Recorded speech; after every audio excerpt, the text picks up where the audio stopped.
We got breaking news here in New York overnight. Dozens of pro-Palestinian protesters taken into custody after they stormed a library at Columbia University and refused to leave for hours. NBC's Sam Brock on the campus there for us. Sam, what's the latest here?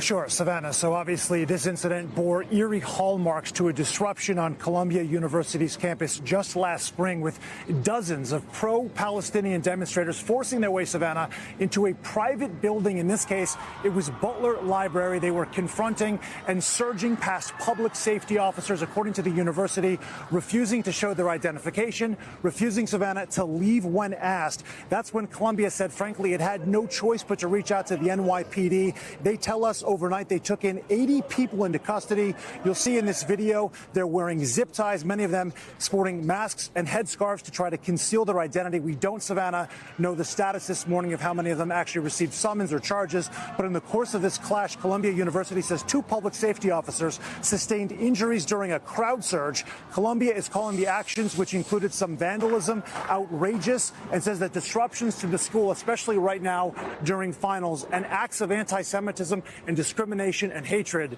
will not be tolerated. Savannah. Sam, a lot of questions this morning about who these protesters are, whether they're students or not. Any sense on what happened and what was the case?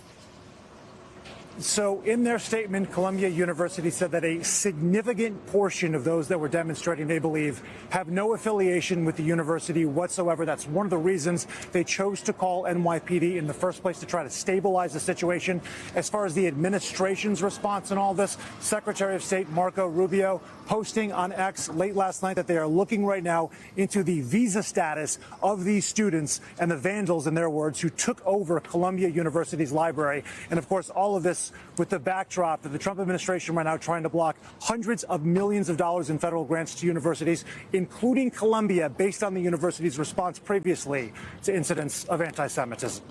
Hey, thanks for watching. And don't forget, you can catch the Today Show every morning on NBC, or take Today when you're on the go. Just follow the Today podcast on Apple Podcasts, Spotify, or wherever you listen.